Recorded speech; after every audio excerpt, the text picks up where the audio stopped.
Sale అవుతున్న product and the same time చాలామంది celebrities ఇది వాడతారని వాడుతున్న ప్రోడక్ట్ ఏంటి అంటే కొలాజిన్, ఎక్స్టర్నల్ కొలాజిన్ ఇంటేక్ అనమాట. అది త్రూ టాబ్లెట్స్ ద్వారా కానీ ఇంజెక్షన్స్ ద్వారా కానీ కొలాజిన్ తీసుకుంటే మన స్కిన్ ఎలాస్టిసిటీ బాగుంటుంది, ఏజింగ్ అనేది ఫాస్ట్గా అవ్వదు అని. సో మీరు చెప్పండి, ఇజ్ దట్ కరెక్ట్? కొలాజిన్ చాలా ఇంపార్టెంట్ అండి. అది మన నెయిల్స్లో ఉంటుంది, స్కిన్లో ఉంటుంది, జాయింట్స్లో ఉంటుంది. అది న్యాచురల్గా తగ్గిపోతూ ఉంటుంది మనం ఏజ్ పెరుగుతూ ఉంటే. అవును, ఏజ్ పెరుగుతున్నప్పుడు అది తగ్గిపోతుంది కాబట్టి యాడ్ చేసుకోవడం వల్ల మన skin health, hair health, joint health బాగుంటుంది. అయితే కొలాజిన్లో వేరే వేరే రకాలు ఉంటాయి. పౌడర్స్ ఉంటాయి, టాబ్లెట్స్ ఉంటాయి, దానిలో మళ్ళీ పెప్టైడ్స్ అని ఉంటాయి. పెప్టైడ్స్ అంటే చిన్న చిన్న మాలిక్యూల్స్ బాడీలోకి బాగా వెళ్తాయి, సెల్స్లోకి బాగా వెళ్తాయి. కొలాజిన్ పెప్టైడ్స్ మంచివి. అలాగే దాంట్లో మెరీన్ కొలాజిన్, బొవైన్ కొలాజిన్ అంటే ఆవుల నుండి వచ్చే collagen, sea food, sea water, sea animals నుండి వచ్చే కొలాజన్ 2 రకాలు ఉంటాయి. కొంతమందికి సీ ఫుడ్ ఎలర్జీ ఉంటుంది, వాళ్ళకి మెరీన్ కొలాజన్ సూట్ అవ్వదు. కాబట్టి మనకి ఏది సూట్ అవుతుందో అవ్వదో చూసుకోవాలి. ఒకరు అది వాడుతున్నారు కదా అని సేమ్ కాపీ లాగా వాడకుండా డాక్టర్ దగ్గరికి వెళ్ళి మనకి ఏది సూట్ అవుతుందో కనుక్కొని మనకి ఎలర్జీస్ ఏమున్నాయి ఏంటి తెలుసుకొని తీసుకోవాలి. అలాగే మార్కెట్లో చాలా ప్రోడక్ట్స్ ఉన్నాయి. చాలా పెద్ద బిజినెస్ అది. ఇప్పుడు కొలాజిన్ అనేది పౌడర్స్ ఫార్మాట్లో వస్తుందని చాలా మంది సజెస్ట్ చేస్తున్నారు. అంటే బట్ కానీ అవి సర్టిఫైడ్ ప్రోడక్ట్సా లేదా చూసుకోవాలి. హౌ డు దే అంటే సర్టిఫైడ్? మనకి సర్టిఫైడ్ ప్రోడక్ట్స్ అంటే FSSAI, GMP సర్టిఫైడ్ అని ఇలా ముద్రలు ఉంటాయి. ఆ సర్టిఫైడ్ ప్రోడక్ట్సా లేదా అని ఆ మార్క్స్, ట్రేడ్ మార్క్స్ చూడాలి మనం కొంటున్నప్పుడు. అలా చూసుకొని తీసుకోవడం బెటర్. అండ్ పెప్టైడ్స్ అన్నారు కదా, కొలాజిన్ పెప్టైడ్స్, అది ఎలా దొరుకుతుంది? అంటే ఎట్లా? కొలాజిన్ పెప్టైడ్స్ కూడా మనకి పౌడర్ ఫామ్లోనే దొరుకుతుంది. అంటే ఈజీగా డైజెస్ట్ అయిపోతుంది, ఈజీగా బాడీకి అబ్జార్బ్ అయిపోతుంది. సో అవి కూడా మనకి పౌడర్ ఫామ్లో దొరుకుతాయి, కొలాజిన్ పెప్టైడ్స్ అనేవి కూడా. ఓకే, ఇప్పుడు కొలాజిన్ తీసుకునే వాళ్ళు వాళ్ళ పర్చేసింగ్ ఐదర్ సజెషన్ తీసుకొని డాక్టర్ దగ్గర తీసుకోవాలి, లేదు వాళ్ళందరికీ వాళ్ళు వాడాలనుకుంటే ఇట్స్ నాట్ కరెక్ట్. వాళ్ళంతా వాళ్ళు వాడాలనుకుంటే ఫస్ట్ థింగ్ అదే సర్టిఫైడా కాదా అని చూసుకోవాలి. మంచి పెప్టైడ్స్ ఎలా అడగాలి వాళ్ళు? ఇన్ కేస్ మెడికల్ షాప్కి వెళ్ళి వాళ్ళు పెప్టైడ్స్, కొలాజిన్ పెప్టైడ్ చాలా వరకు జనరల్ ఫార్మసీస్లో మనకు దొరకకపోవచ్చు మనకు కావాల్సిన పెప్టైడ్స్. కాబట్టి అది డాక్టర్ దగ్గరికి వెళ్ళి రాయించుకొని తీసుకుంటే బెటర్. ఓకే, కన్సర్న్డ్ డర్మటాలజిస్ట్ అయినా ఎవరైనా డాక్టర్ దగ్గరికి వెళ్ళి అడిగి తీసుకుంటే బెటర్. ఈ మధ్య ఎక్కువ చూస్తున్నాము మీ బయోలాజికల్ ఏజ్ తెలుసుకోవడం ఎలా అని కూడా అంటున్నారు. అంటే మన ఏజ్ ఏంటో నాకు తెలుసు, నా ఏజ్ ఏంటో నాకు తెలుసు. What is this biological age? మనం బర్త్డేలో ఏం చేసుకుంటామో అది మన క్రోనలాజికల్ ఏజ్, అది మనందరికీ తెలుసు. కానీ మన శరీరం అదే ఏజ్ ఉంది అనే అవసరం లేదు. నేను నా జీవన శైలి ఎలా ఉంది, నా ఆహార పదార్థాల లైఫ్ ఎలా ఉందన్న దాన్ని బట్టి నా ఏజ్ ఎక్కువ ఉండొచ్చు, తక్కువ ఉండొచ్చు. నా ఇంటర్నల్ బాడీ ఏజ్, దాన్ని బయోలాజికల్ ఏజ్ అంటాం. కాబట్టి మన బర్త్డే ఏజే మన బాడీ ఏజ్ అవ్వాల్సిన అవసరం లేదు. అందుకని ఎవరైతే బాగా రోజు ఆహారం బాగా తీసుకుంటారో, జీవనశైలి బాగుంటుందో, ఎక్సర్సైజ్ బాగా చేస్తారో, వీళ్ళ బయోలాజికల్ ఏజ్ కొంచెం తక్కువ ఉంటుంది. అయితే దీనికి సింగిల్ టెస్ట్ ఏదైనా ఉంటుందా అంటే అది సింగిల్ టెస్ట్తో చెప్పలేం. ఎందుకంటే చాలా కాంప్రహెన్సివ్గా చూడాలి. ఎందుకంటే ఒక ఏజ్ అనేది కాంప్లెక్స్ ప్రాసెస్. దానికి ఒక ఇంటర్నల్ ఏజ్ ఇవ్వాలి అంటే ఏమేమి చూడాలి? బ్లడ్లో అంటే మనం కొలెస్ట్రాల్ చూస్తాము, షుగర్స్ ఎలా ఉన్నాయో చూస్తాము. అలాగే మెజర్మెంట్లో మన వేస్ట్ టు హిప్ రేషియో అంటే నడుం భాగం, తుంటి భాగము మెజర్ చేసినప్పుడు దానికి కొలతలు తీసుకున్నప్పుడు ఆడవాళ్ళైతే వేస్ట్ టు హిప్ రేషియో 0.85 కన్నా ఎక్కువ ఉంటే, లేదు మగవాళ్ళల్లో 0.9 కన్నా ఎక్కువ ఉంటే వాళ్ళకి టైప్ 2 డయాబెటీస్ కానీ, కొలెస్ట్రాల్ కానీ, హైపర్ టెన్షన్ కానీ, గుండె జబ్బులు కానీ వచ్చే ప్రమాదం ఎక్కువ. అందుకనే ఈ కొలతలు కూడా ఇంపార్టెంటే. ఇంతకుముందు BMI అని చూసేవాళ్ళం, బాడీ మాస్ ఇండెక్స్, అంటే మీ హైట్కి మీరున్న వెయిట్ ఎంత అని. కానీ దాంట్లో కొన్ని లోపాలు ఉంటాయి. ఎలా? బాగా ఎక్సర్సైజ్ చేసే అతను ఉంటాడు, అతనికి మసిల్ ఎక్కువగా ఉంటుంది. మీరు BMI చూస్తే ఎక్కువగా ఉంటుంది, అంటే కొవ్వు ఎక్కువ ఉన్నట్టు కాదు కదా. అందుకని మనకు కరెక్ట్గా తెలవాల్సింది బాడీ కాంపోజిషన్ అనాలిసిస్. అంటే బాడీలో కండరాలు ఎన్ని ఉన్నాయి, కొవ్వు ఎంత ఉంది, ఎముకల క్వాలిటీ ఎలా ఉంది, బోన్, ఫ్యాట్, మసిల్ రేషియో, ఇది ముఖ్యమైనది బిఎంఐ కన్నా. సో ఇవి తెలియాలి. బ్లడ్ మార్కర్స్ ఇంతకుముందు చెప్పాము. ఇది కాకుండా మనకి కొత్తగా ఎపిజెనెటిక్ క్లాక్స్ అని వచ్చాయి. అంటే ఏంటి, మనకు అందరికి ఒక బ్లూ ప్రింట్ ఉంటుందా, మన బాడీ ఇలా తయారవ్వాలని. మన అమ్మలు మనకి పుట్టినప్పుడు మనకు ఒక డిఎన్ఏ జీన్స్ ఉంటాయి, అది మన బ్లూ ప్రింట్. అది మనం చేంజ్ చేయలేం. అది మనకి ఫ్యూచర్లో ఎలాంటి జబ్బులు వస్తాయి అనేది ఒక 10% to 15% డిసైడ్ అయి ఉంటుంది. అంటే 80 to 85% తర్వాత మనం ఎలాంటి ఆహారం తీసుకుంటాము, వ్యాయామం చేస్తామా లేదా, స్ట్రెస్ఫుల్గా ఉంటామా, నిద్ర ఎలా పోతున్నాము, జీవనశైలి ఎలా ఉంది అన్న దాన్ని బట్టి ఆ మిగతా 85% డిసైడ్ అవుతుంది. దీన్ని ఎపిజెనెటిక్స్ అంటాము. అంటే జీన్స్ చుట్టూ మనం చేసే మార్పులు ఏంటి అని. దీన్ని డిఎన్ఏ చుట్టూ జరిగే మార్పుల్ని గమనించి వచ్చిన టెస్ట్ ఎపిజెనెటిక్ టెస్ట్. కొంచెం ఏదైనా ఒక టెస్ట్ దగ్గరగా ఉందా అంటే అది ఎపిజెనెటిక్ టెస్ట్ అనమాట. ఓకే. కాకపోతే ఆ సింగిల్ టెస్ట్ చూడకూడదు. నేను ఇంతకుముందు చెప్పిన విధంగా బ్లడ్లో ఎలా ఉన్నాయి చేంజెస్, ఈ హిస్టరీ ఎలా ఉంది, ఎపిజెనెటిక్ టెస్ట్ అనేది బయోలాజికల్ ఏజ్ తెలుసుకునేడానికి అవకాశం ఉంది. అయితే ఇప్పుడు ఈ లాస్ట్ 3-4 సంవత్సరాల్లో వచ్చిన టెస్ట్ ఇది. ఫ్యూచర్లో మనకి ఇంకా కొత్త టెస్ట్లు వస్తాయి, కానీ బేసిక్స్ మనం మర్చిపోకూడదు. బేసిక్స్ ఏంటి, నడుం భాగం తుంటి భాగం రేషియో అని చెప్పాను, మన మసిల్ బోన్ ఫ్యాట్ రేషియో అని చెప్తున్నాము, అంటే బాడీ ఫ్యాట్ పర్సంటేజ్ ఎంత ఉంది, బ్లడ్లో ఈ లిపిడ్ ప్రొఫైల్స్ కానీ, బ్లడ్ షుగర్స్ కానీ, విటమిన్ ప్రొఫైల్స్ కానీ, హోమోసిస్టిన్, లైపోప్రోటీన్ ఇవన్నీ ఎలా ఉన్నాయి, ఇవన్నీ బేసిక్స్. వీటితో పాటు ఆ డిఎన్ఏ చుట్టూ జరిగే మార్పులు, ఇవన్నీ మనం తెలుసుకుంటాం. ఓకే, బయోలాజికల్ ఏజ్ ఏంటి తెలుసుకున్నాం, ఇలా ఉంది. ఇప్పుడు నెక్స్ట్ ఏంటి, ఏజ్ తగ్గించుకోవచ్చా, నెక్స్ట్ ఏంటి, ఎలా తగ్గించుకోవచ్చు, తగ్గిస్తే ఎలా తగ్గించాలి. ఫస్ట్ వ్యాయామం చేస్తున్నారా లేదా, అస్సలు చేయని వ్యక్తి అయితే మొదలు పెట్టాలి. ఎలా, వారానికి కనీసం 150 నిమిషాలు మోడరేట్ ఎక్సర్సైజ్, అంటే బ్రిస్క్ వాకింగ్ కానీ, యోగా కానీ, స్విమ్మింగ్ కానీ, ఏరోబిక్స్ కానీ ఇలాంటివి. లేదంటే 75 నిమిషాలు ఫాస్ట్ హై ఇంటెన్సిటీ ఎక్సర్సైజ్, అంటే ఫాస్ట్ బైకింగ్, హైకింగ్ ఇలాంటివి. కానీ ఇవి చేస్తే సరిపోతుందా, లేదు. మనము వృద్ధాప్యం వచ్చినాక, ఓల్డ్ ఏజ్ వచ్చినాక ఆరోగ్యంగా ఉండాలంటే ఆ ఏజ్ ఎంటర్ అయ్యేటప్పుడు, 50 ఎంటర్ అయ్యేటప్పుడు మన మసిల్ కండరాలు బాగుండాలి. అప్పటికీ కండరాలు తక్కువగా ఉన్నాయంటే మీకు డెఫినెట్గా ఈ జబ్బులు తొందరగా వచ్చేస్తాయి.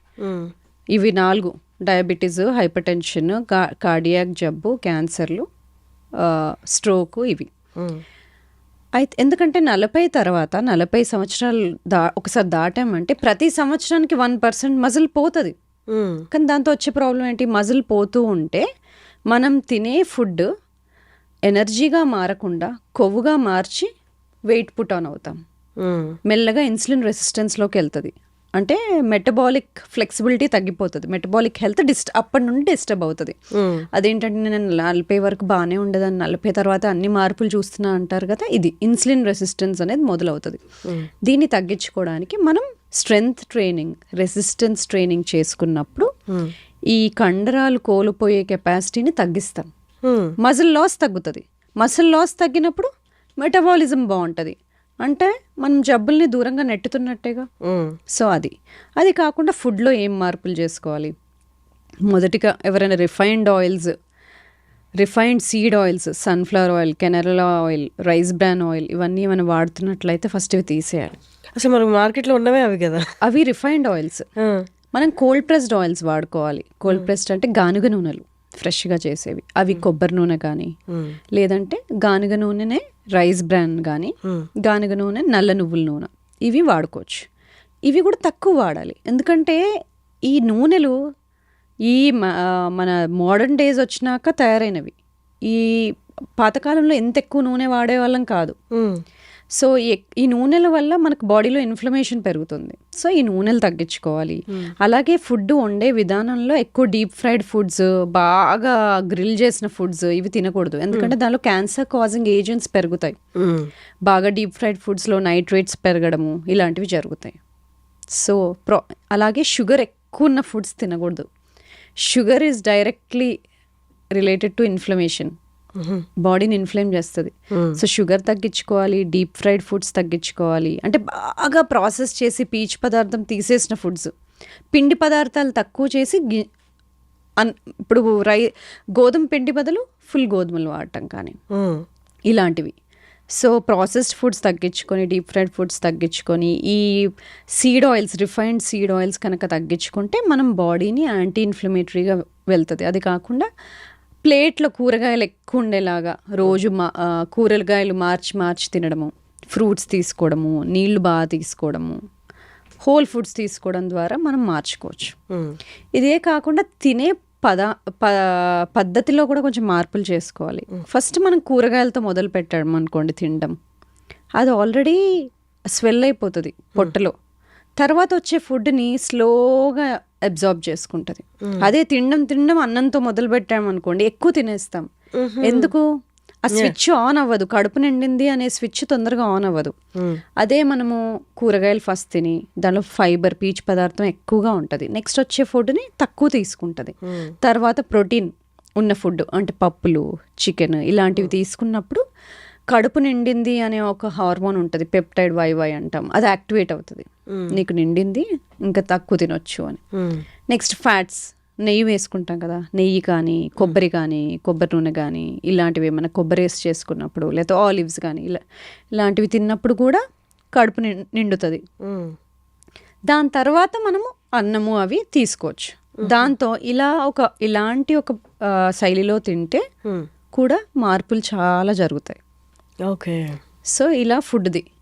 స్లీప్ కనీసం 6 నుండి 8 గంటల వరకు రోజు సేమ్ టైం పడుకొని లేసేటట్టుగా ప్లాన్ చేయాలి.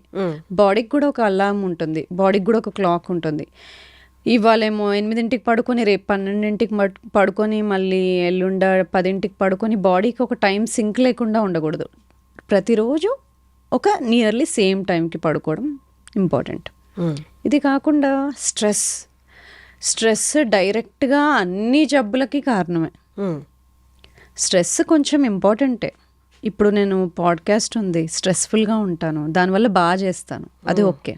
టెస్ట్ ఉంది, కొంచెం స్ట్రెస్ఫుల్గా ఎక్కువ చదువుతాను, బాగా రాస్తాను, తర్వాత ఓకే. తర్వాత ఆగిపోవాలి, స్ట్రెస్ కంటిన్యూ అవ్వద్దు. నేను ఇంటికి వెళ్ళినాక కూడా ఇంకా స్ట్రెస్ఫుల్గా ఉండకూడదు. స్ట్రెస్ వచ్చినప్పుడు బాడీలో కార్టిజాల్ అనే హార్మోన్ రిలీజ్ అవుతుంది, దానివల్ల షుగర్ పెరుగుతుంది, కొంచెం హార్ట్ రేట్ పెరుగుతుంది, దానివల్ల మనం టాస్క్ని బాగా కంప్లీట్ చేస్తాం. కానీ బాడీకి కొన్నిసార్లు రాంగ్ స్ట్రెస్సెస్ ఇచ్చినప్పుడు, అంటే ఇప్పుడు ఫోన్లో మెసేజ్ వస్తుందేమో, నెక్స్ట్ ఇంట్లో ఏం చేస్తున్నారు, ఇలా అన్నెసెసరీ స్ట్రెస్సెస్ ఎక్కువగా తీసుకుంటున్నప్పుడు ఆ కార్టిజాల్ అనేది ఆఫ్ అవ్వదు. అది ఆఫ్ అవ్వాల్సిన టైంకి ఆఫ్ అవ్వకపోతే అన్నెసెసరీగా హార్మోనల్ బ్యాలెన్సెస్ స్టార్ట్ అవుతాయి,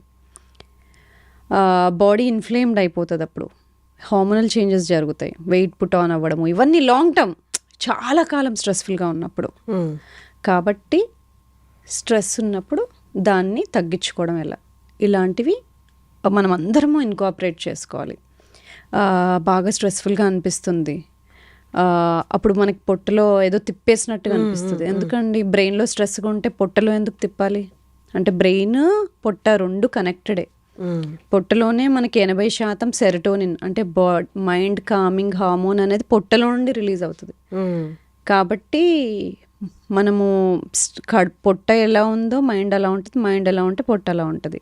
సో క్లీన్ ఫుడ్ తినడం అందుకని ఇంపార్టెంట్, మూడ్ బాగుంటుంది. అలాగే ఇప్పుడు డీస్ట్రెస్ చేసుకోవాలి, ఇలాంటి స్ట్రెస్ఫుల్గా అనిపిస్తుందంటే బ్రీదింగ్, చాలా రకాల బ్రీదింగ్ టెక్నిక్స్ ఉన్నాయి. బాక్స్ బ్రీదింగ్ అంటాము, డయాఫ్రమాటిక్ బ్రీదింగ్ అంటాము.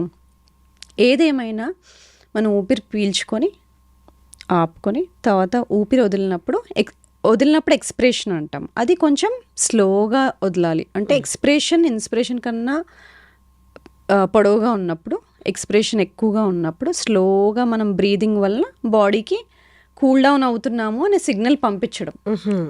ఇలాంటి డీస్ట్రెస్ టెక్నిక్స్ మనము ఈ మోడర్న్ లైఫ్ స్టైల్స్లో చేసుకోవాల్సిందే ప్రతి ఒక్కళ్ళము. సో ఇలా స్ట్రెస్ మేనేజ్మెంట్, స్లీప్ని కరెక్ట్గా చేసుకోవడము, ఫుడ్ ఇలా తీసుకోవడము, వ్యాయామం చేసుకోవడము, మసిల్ కాపాడుకోవడము, మన కండరాలు కాపాడుకోవడం, ఇవన్నీ ఇంటర్నల్ యాంటీ ఏజింగ్లో చిట్కాలు. ఓకే. టెక్నిక్స్. ఇప్పుడు మీరు చెప్పిన ఇంటర్నల్ ట్రీట్మెంట్ ఏదైతే ఉందో, ఇంటర్నల్ మెడిసిన్ ట్రీట్మెంట్ ఏదైతే ఉందో, మీరు చెప్పినట్టు అన్ని ఏజ్ వాళ్ళు 30 నుండి 60 వరకు ఆర్ 70 వాళ్ళు పాటించొచ్చా? లేకపోతే ఏజ్ వైజ్ డిఫరెన్సెస్ ఏమైనా ఉంటాయా? నేను ఇప్పుడు చెప్పినట్టు అందరూ పాటించవచ్చు 30 నుండి 70 దాకా 80 దాకా. కానీ 40, 50 దాటుతున్నప్పుడు మనం మసిల్ స్ట్రెంథనింగ్ ఎక్సర్సైజ్ ఎక్కువ చేయాలి. దానివల్ల మనం కండరాలు కోల్పోకుండా ఉంటాం. ఇంతకుముందు చెప్పినట్టు 40 తర్వాత మనం కండరాలు తగ్గిపోతాయని చెప్పాను కదా, దానివల్ల సమస్యలు వస్తాయి. కాబట్టి స్ట్రెంగ్త్ ట్రైనింగ్ అనేది, అంటే మన మసిల్స్ని కాపాడుకోవడానికి ఎక్సర్సైజ్లు మనం ఇంకొంచెం ఎక్కువ చేసుకోవాలి 50 దాటిన తర్వాత. ఇప్పుడు గట్ రిలేటెడ్, అంటే మన పొట్టకి మంచి బ్యాక్టీరియా కావాలంటే ప్రోబయోటిక్స్ తీసుకోవాలని చెప్పి మనకి మార్కెట్లో కూడా, ఈవెన్ సూపర్ మార్కెట్లో కూడా అవైలబుల్ ఉన్నాయి. ఇవి తీసుకుంటే మీకు ప్రోబయోటిక్స్ డెవలప్ అయ్యి గట్ హెల్త్ బాగుంటుంది అని. అవన్నీ డైరెక్ట్గా వెళ్ళిపోయి అవి వాడేయచ్చా? అంటే కన్సల్టేషన్ లేదా ఎవరినైనా డాక్టర్ని కన్సల్ట్ అవ్వకుండా తీసుకోవచ్చా? మీకు జబ్బులు ఏం లేవనుకోండి, డైజెషన్ బాగుంది, పొద్దున బాగా లేస్తున్నారు, బాగా నిద్రపోతున్నారు, ఎనర్జీ బాగుంది, మీ డే టు డే పనులు బాగా చేసుకుంటున్నారు అంటే ఏమీ అవసరం లేదు ప్రోబయోటిక్స్. లేదు కొంచెము ఏదైనా తింటే అరగకపోవడము, కొంచెం డైజెషన్ ఇష్యూస్ మొదలయ్యాయి అంటే ఓకే ప్రోబయోటిక్స్ తీసుకోవచ్చు. కానీ తీసుకుంటున్నప్పుడు ఎలాంటివి తీసుకోవాలి? మార్కెట్లో ఎన్ని ఉన్నాయి కదా, ఏం తీసుకోవాలి అంటే లాక్టోబాసిలస్ అని ఉన్నవి కానీ, బైఫిడో బ్యాక్టీరియం అని ఉన్నాయి కానీ, ఈ 2 కలిపి ఉన్నవి కానీ ఇలాంటివి తీసుకోవచ్చు. లేదు మీకు స్పెసిఫిక్గా ప్రాబ్లమ్స్ ఉన్నాయి, పేగులకు సంబంధించిన ప్రాబ్లమ్స్, ఇన్ఫ్లమేటరీ బవల్ డిసీజ్, లేకపోతే ఇన్ఫ్లమేటరీ ఇరిటబుల్ బవల్ సిండ్రోమ్, ఇలాంటి స్పెసిఫిక్ ప్రాబ్లమ్స్ ఉన్నాయి అంటే అది డాక్టర్ని కన్సల్ట్ అయ్యి తీసుకోవాలి. లేదు స్కిన్ ప్రాబ్లమ్స్ ఉన్నాయి, స్కిన్ ర్యాషెస్ వస్తున్నాయి, ఎగ్జిమా వస్తుంది, ఎక్కువ తలనొప్పులు వస్తున్నాయి, కొన్నిసార్లు గట్ని కూడా కరెక్ట్ చేసుకోవాలి. గట్ కనుక బేసికలీ గట్లో అంటే చిన్న స్మాల్ ఇంటెస్టైన్లో మనకి బ్యాక్టీరియా, ఫంగై, వైరసెస్ అన్నీ ఉంటాయి, బ్యాలెన్స్డ్గా ఉంటాయి. మనం వాటికి హెల్ప్ చేయాలి, అవి మనకి హెల్ప్ చేస్తాయి. మనం తిన్న ఫుడ్లో నుండి కూడా కొన్ని అవి వైటమిన్స్ మనకి తీసిస్తాయి. సో అందుకని మనం హెల్తీగా పెట్టుకోవాలి. దానికి ఒక ఫౌండేషనల్ బ్యాక్టీరియా అని కొన్ని ఉంటాయి, అవి బ్యాలెన్స్డ్గా ఉండాలి. కానీ ఎప్పుడైతే ఆ బ్యాలెన్స్ కోల్పోతాయో, కొన్ని అవసరం ఉన్న బ్యాక్టీరియా తక్కువ అవడం, అవసరం లేని బ్యాక్టీరియా ఎక్కువ పెరగడం వల్ల మనకు కొన్ని ప్రాబ్లమ్స్ రావచ్చు. అవి స్కిన్ ప్రాబ్లమ్స్ లాగా బయటపడవచ్చు, జాయింట్ ప్రాబ్లమ్స్ లాగా బయటపడవచ్చు, అలాగ వేరే వేరేగా బయటకు వస్తాయి. అలాంటప్పుడు ఇంబ్యాలెన్స్ ఉన్నట్టు. ఇంబ్యాలెన్స్ ఉన్నప్పుడు టెస్ట్ చేసుకోవడం ఎలా? మనకి గట్ మైక్రోబయోమ్ అనే టెస్ట్